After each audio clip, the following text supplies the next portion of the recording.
राजस्थान के शाहपुर जिले के जहाजपुर इलाके में झांकी निकालने के दौरान हुई पत्थरबाजी के बाद बड़े विवाद से निपटने के लिए नगर पालिका प्रशासन ने शनिवार और रविवार को 2 दिन लगातार अवैध निर्माण पर बुलडोजर की कार्रवाई की।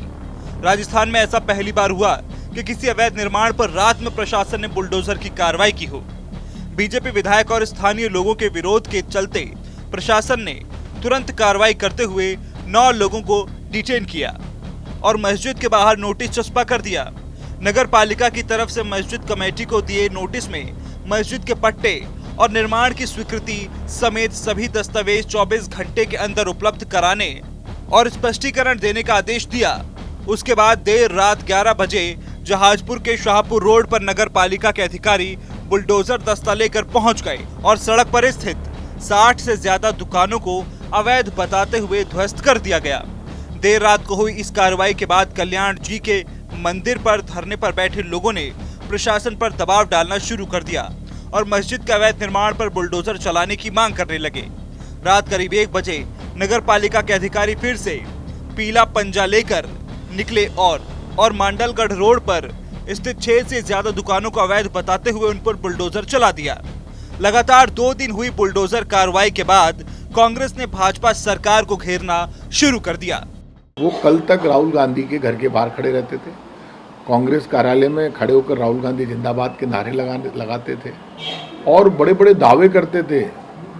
तो राहुल गांधी ने उनको सम्मान दिया, इतना बड़ा नेता बनाया। बिकॉज ऑफ राहुल गांधी तो रवनीत सिंह बिट्टू को मौका मिला मंत्री बनने का। कांग्रेस सम्मान नहीं देती और राहुल गांधी सम्मान नहीं देते तो रवनीत सिंह बिट्टू को कौन पूछ रहा है? कोई नहीं पूछ रहा।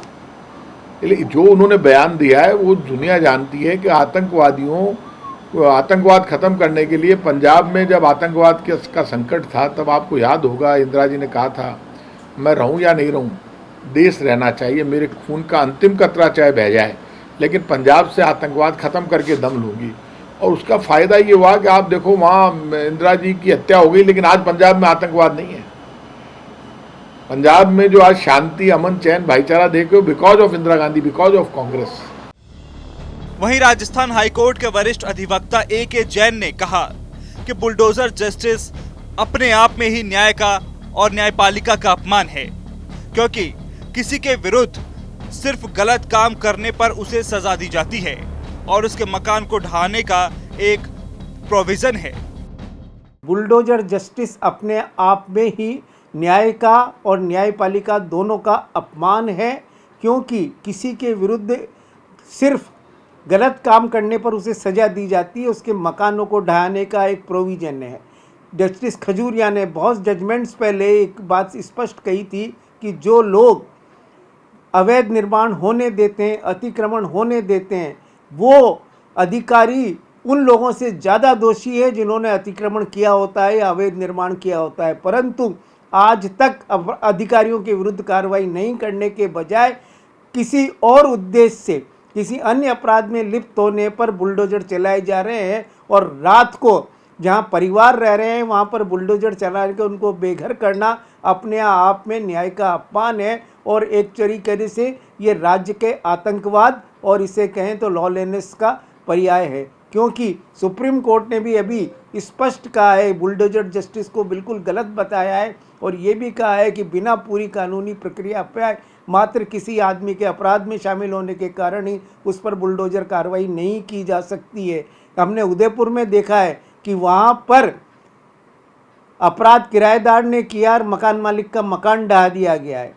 पिछली सरकार ने भी जयपुर में इसी तरह जो तथाकथित पेपर माफिया थे उनके मकानों को बुलडोजर तोड़ने के नाम पर मकान मालिकों के मकान ढहा दिए गए थे, जो अपने आप में एक गंभीर बात है। और ऐसा लगता है कि अब सरकारें स्वयं एक डिक्टेटर होती जा रही हैं, आतंकवादी होती जा रही हैं। दरअसल जहाजपुर के जलझूलनी एकादशी पर शनिवार दोपहर झांकी निकालने के दौरान 2 पक्ष आमने सामने हो गए।